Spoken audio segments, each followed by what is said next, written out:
नमस्कार, आप देख रहे हैं गुड मॉर्निंग इंडिया। मैं हूं अदिति राजपूत, मेरे साथ हैं शारिक रहमान खान। और शुरुआत सबसे अहम खबर से कर रहे हैं। भारत और चीन के बीच पूर्वी लद्दाख में एलएसी पर सोमवार रात हुई झड़प खासी बड़ी थी और ये बात अब खुलकर सामने आ चुकी है। इस हिंसक झड़प में 20 भारतीय सैनिक शहीद हो गए हैं। सूत्रों के मुताबिक चीन को भी खासा नुकसान हुआ है। उसके 43 सैनिकों के हताहत होने की खबर आ रही है। खबर यहां तक है कि चीनी हेलीकॉप्टर कल एलएसी पर मंडराते रहे ताकि अपने हताहत सैनिकों को ले जा सकें। इस बीच सेना ने आधिकारिक बयान जारी कर कहा है कि रात की झड़प के बाद दोनों सेनाएं अलग हैं। भारतीय सेना देश की संप्रभुता की रक्षा में कोई कसर नहीं रखेगी। राजीव रंजन है और उमाशंकर सिंह हैं हमारे साथ। राजीव, जहां पर झड़प हुई वहां पे अभी क्या हालात हैं और 20 सैनिकों की शहादत की खबर है, और कोई आशंका तो नहीं है कि ये नंबर से ऊपर तक जाएं? और देखिए, फिलहाल अभी कुछ नहीं कर सकते हैं। सेना की ओर से जानकारी दी गई है, उसके मुताबिक जो है हमारे 20 सैनिकों की मौत हुई है। उन्होंने देश के लिए जान दी है। अभी वहां हालात की बात करें तो स्थिति तनावपूर्ण बेहद गंभीर है।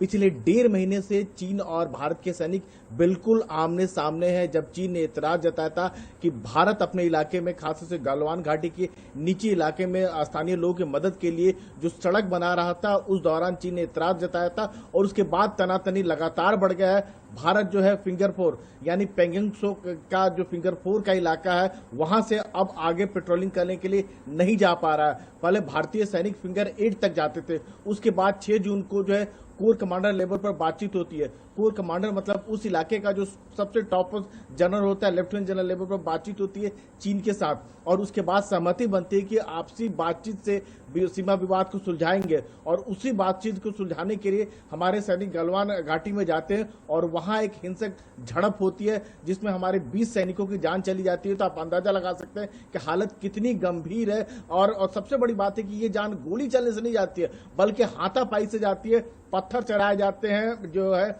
लाठी डंडे चलाए जाते हैं चीनी सैनिकों की ओर से। हालांकि चीनी सैनिक भी बड़ी तादाद में हताहत हुए। जो सूत्र बता रहे हैं तकरीबन जो है 40 से अधिक जो है चीनी सैनिक भी मारे गए। लेकिन आप हालत कितना गंभीर है इस बात का अंदाजा लगा लीजिए। इस बात का भी अंदाजा लगाइए कि चीन का जो दावा किया जा रहा था कि सब कुछ ठीक है, सीमा पर कम से कम सब कुछ ठीक नहीं है। हालत बहुत खराब है। जी बिल्कुल राजीव, आप बने रहिए। उमाशंकर सिंह भी हमारे साथ जुड़े हुए हैं।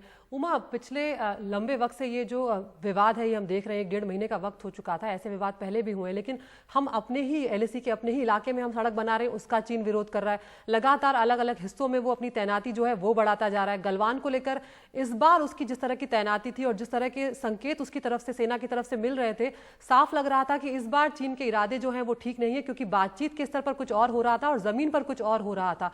ये सब जानने के बाद अब अगर हम बातचीत की तरफ आगे बढ़ते हैं तो मामला क्या इतना सहज होगा जितना पहले था? क्योंकि अब तो स्थिति बहुत बिगड़ चुकी है।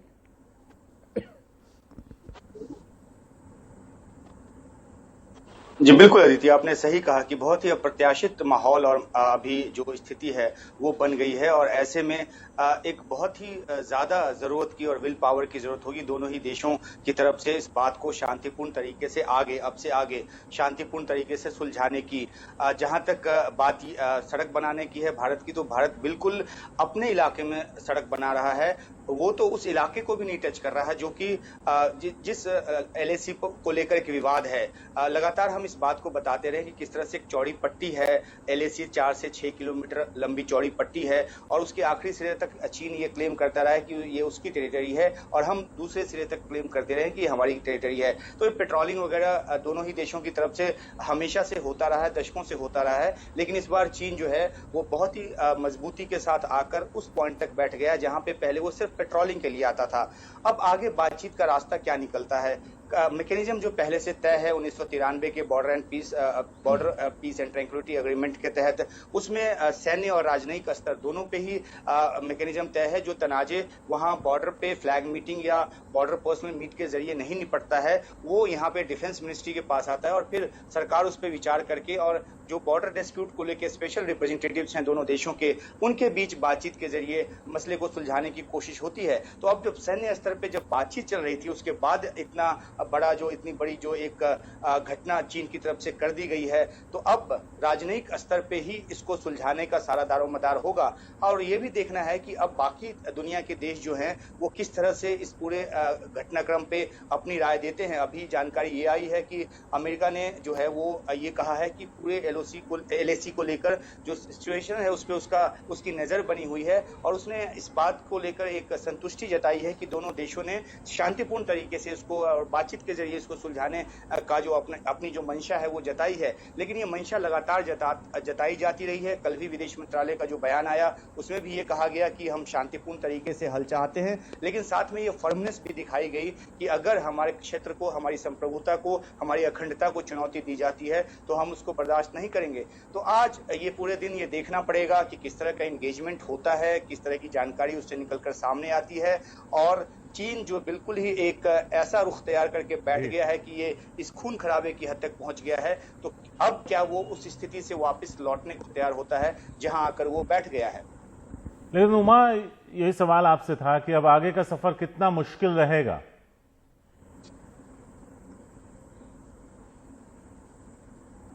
जी देखिए, काफी मुश्किल है शारिक, क्योंकि ये जो अब तक के तय मैकेनिज्म थे उसके जरिए जो स्टैंड ऑफ था वो सुलझाया नहीं जा सका, और उसके बाद इतनी बड़ी घटना वहां पे कर दी गई है जिसमें हमारे 20 जवान जो हैं और अफसर जो हैं वो शहीद हुए हैं। तो ऐसे में अब बिल्कुल ही एक नए तरीके के अप्रोच की जरूरत पड़ेगी। लगातार ये बात होती रही है और हम करते रहे हैं कि हमारी जो एंगेजमेंट का लेवल ये है, बीजिंग में हमारे जो राजदूत हैं वो अपने स्तर पे वहां पे कोशिश कर रहे होंगे, लेकिन मुझे लगता है कि इन सब बातों से बात आगे बढ़ गई है। दोनों ही देशों के शीर्ष नेतृत्व को जिनके के बीच की पर्सनल केमिस्ट्री बहुत ही उम्दा बताई जाती रही है। आपने देखा कि 2014 में जब मोदी प्रधानमंत्री बने उसके बाद राष्ट्रपति शी यहाँ पे आए थे तो किस तरह का एक माहौल था। उसके बाद वुहान में एक इनफॉर्मल समिट हुई, उसके बाद यहाँ भारत में एक इनफॉर्मल समिट हुई। तो दोनों ही जो राष्ट्राध्यक्ष हैं वो अपनी पर्सनल केमिस्ट्री को लेकर काफी बात करते रहे हैं। अब भी ये मौका है, ये जरूरत है कि दोनों ही आपस में बात करके उस बातचीत को नीचे ट्रांसलेट करके और एलएसी पे एक शांति का माहौल जो है वो बनाने में मदद करें, और जो यथास्थिति थी अब से पहले की उसको बनाने की तरफ एक कदम उठाएं और उसको सुनिश्चित करें। शारिक जी, राजीव, संक्षेप में आपसे भी हम जानना चाहेंगे कि ये जो वक्त लग रहा है, पहले भी बातचीत की जो बात है वो चलती रही, लेकिन कई जब पूर्व कल रिटायर्ड अधिकारियों से बात हुई तो उन्होंने कहा कि गुमराह करने वाली बात है, सरकार की तरफ से कहा जाए या जिस भी तरीके से इसे कहा जाए। लेकिन जब हम सोमवार को ये झड़प होती है, कल दोपहर में खबर आती है, कल रात होते होते आंकड़ा जो है वो पूरी तरह से बदल जाता है। 3 शहीदों के बाद सीधे 20 शहीदों की बात आती है। तो इतना वक्त आखिर क्यों लग रहा है बात को सामने आने में? आखिर किस बात के लिए इतनी देर की जा रही है? देखिए, जब चीन की बात होती है तो बहुत ही संभल के, सोच समझ के सरकार अपनी बात रखती है। सेना अपनी बात तभी बताती है जब सरकार की ओर से इशारा होता है। चीन को लेकर हमेशा इस तरह की बात रही है। जब पाकिस्तान की बात होती है तब हम बहुत खुल के बोलते हैं, चीन को लेकर ऐसी बात नहीं है। उमा जिस बात का जिक्र कर रहे थे, पर्सनल केमिस्ट्री की बात कर रहे थे, लेकिन वो जमीन पर नहीं उतरता है। कम से कम चीन के साथ अगर बात होती है, आपको डोकलाम याद होगा 2017 में जो 73 दिन स्टैंड ऑफ चला था दोनों देशों के बीच में। और ये बात भारत का बार बार ये कहना होता है, खासतौर से सेना का ये कहना होता है कि चीन जो है बातचीत तो करता है कि हम सीमा विवाद जो है बातचीत से सुलझाएंगे, लेकिन जमीनी स्तर पर नहीं नजर आता है। 6 जून को कोर कमांडर लेवल पर बातचीत होती है, लेकिन जो उसके जो सरकारी मुख्य पत्र है ग्लोबल टाइम्स में एक वीडियो दिखाया जाता है, उसमें यह दिखाने की कोशिश होती है कि चीनी सैनिक जब भी चाहे, जहां चाहे वो मूवमेंट कर सकती है, वहां पहुंच सकती है। आप यहां पर बातचीत कर रहे हैं, और जो हमारे जो सीमा है, जो उत्तराखंड की बात करें, हिमाचल की बात करें, सिक्किम, अरुणाचल जो है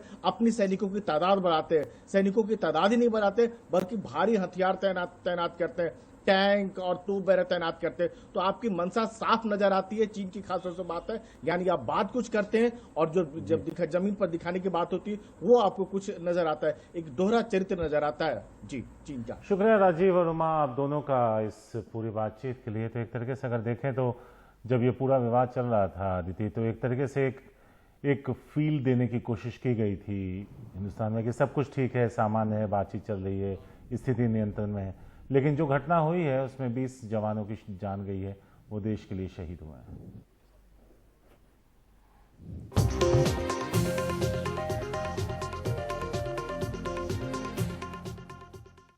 और अब वक्त है एनडीटीवी के उस सेगमेंट के बारे में बात करने का। एनडीटीवी इंडिया के यूट्यूब चैनल पर जाइए, हम आपको 5 खबरें दिखा रहे हैं। उन 5 खबरों में वोट कीजिए कि कौन सी खबर है जो आपके दिल के ज़्यादा करीब है या जिसके बारे में आप ज़्यादा विस्तार से जानना चाहते हैं। तो पहली खबर, लद्दाख में चीन से झड़प, 20 जवान हुए शहीद। और दूसरी खबर है इसमें 43 चीनी सैनिक जो हैं उनके भी हताहत होने की खबर आई है। आज फिर होगा सत्येंद्र जैन का कोरोना टेस्ट, ये तीसरी खबर। और चौथी खबर है कोरोना पर कारगर साबित हो रही है एक दवाई डेक्सामेथासोन, और ब्रिटेन में इस दवा से काफी मरीज जो हैं वो ठीक भी हुए हैं। और 5वें नंबर पर पेट्रोल डीजल में लगी है आग, 11वें दिन लगातार बढ़े दाम। तो आप कौन सी खबर है जो आप विस्तार से देखना चाहते हैं, आप जरूर एनडीटीवी इंडिया के यूट्यूब चैनल पर जाकर वोट करिए और हमें बताइए कौन सी खबर देखना चाहते हैं। हम कोशिश करेंगे उस खबर के हर पहलू से आपको रूबरू कराएं।